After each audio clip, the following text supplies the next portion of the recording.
প্রমোটারি চক্রের প্যাচে পড়ে ভয় দেখিয়ে কম দামে জমি লিখিয়ে নেওয়ার অভিযোগ। শুধু তাই নয়, অভিযোগ উঠেছে তার স্ত্রীর জমিও বেদখল হয়ে যাওয়ার। রানীহাটির এক পৌরের দাবি, দীর্ঘদিন ধরে তিনি এই সমস্যার মধ্যেই রয়েছেন।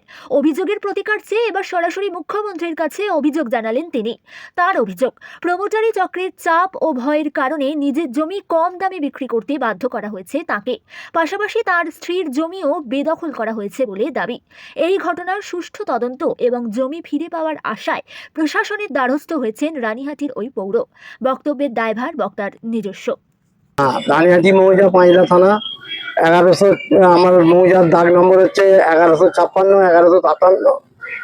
তা এবারে 1157 এবং খতিয়ান নম্বর 932।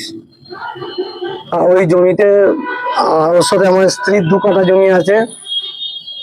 ওই জমিতে আপনার প্রমোটিং করার জন্য বনইশপুরের নিবাসী মোহাম্মদ নজরুল ইসলাম ও পল্লবাগ আমার কাছে আসে। তাই এসে আমার সঙ্গে কথাবার্তা হয়। কথাবার্তা হওয়ার পর ওরা কিছু টাকা অ্যাডভান্স দেয়। এবারে দেওয়ার পরেতে ওরা বিভিন্নভাবে ছল চাতুরি করে আমাকে ভয় দেখায়, এই জমিটা আমাকে করে দিতে হবে, আমাদের নামে কি বলে চুক্তি, চুক্তি কি বলে বাইনানামা চুক্তি করে দিতে হবে।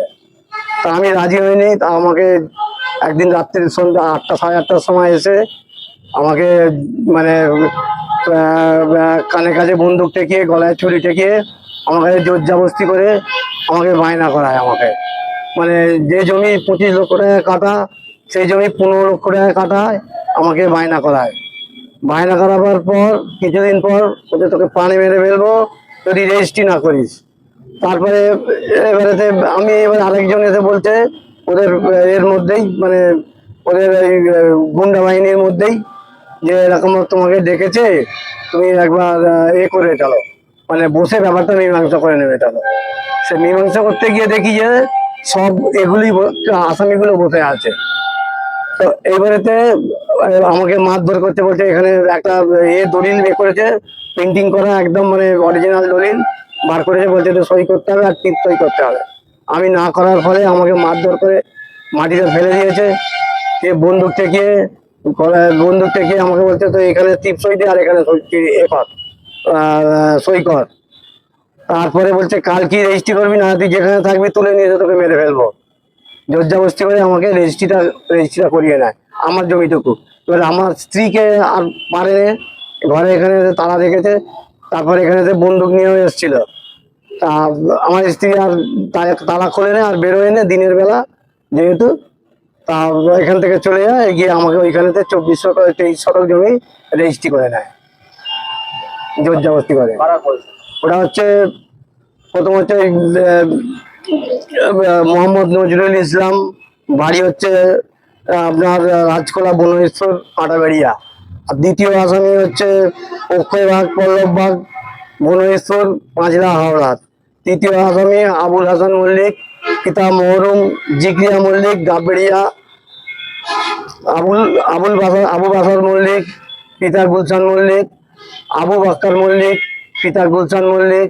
এরা উভয়ই থেকে ওদের লোকজন থেকে করে, তার থেকে ওই কাজটা করে। এবং শুভ মাইতি, পিন্টু মাইতি তারপরে আমার স্ত্রীর জমিটাতে জোর জবরদস্তি করে ওদেরকে সঙ্গে নিয়ে মানে কল ঘর দর তুলতে আরম্ভ করে, বাড়ি ঘর দর পিলার তুলতে আরম্ভ করে। শুভ মাইতি, বাড়ি হাঁকলা। বাবার নাম হচ্ছে পিন্টু মাইতি। এখন কেসটা তো ডিসপুট হয়ে আছে। কেস হচ্ছে হাওড়া কোর্টে। কেস নাম্বার হচ্ছে 218/19। টিএস 218/19। আপনি প্রশাসনের কাছে কি দাবি করছেন? আমি দাবি করছি আমার জমি ফিরিয়ে দিক। আমার ওরা যেটুকু পয়সা দিয়েছে আমি দিয়ে দেবো। কোথাও জানিয়েছেন লিখিতভাবে? হ্যাঁ, লিখিতভাবে কোথাও জানিয়েছেন এটা? হ্যাঁ, লিখিতভাবে জানানো হয়েছে। তো পায়লা থানায় জানিয়েছি, লিখিতভাবে জানানো আছে। আপনার নাম? আমার নাম উৎপল কোলে, পিতা ঈশ্বর রাজকুমার কোলে, বাড়ি রানীহাটি, থানা পাঁচলা, জেলা হাওড়া।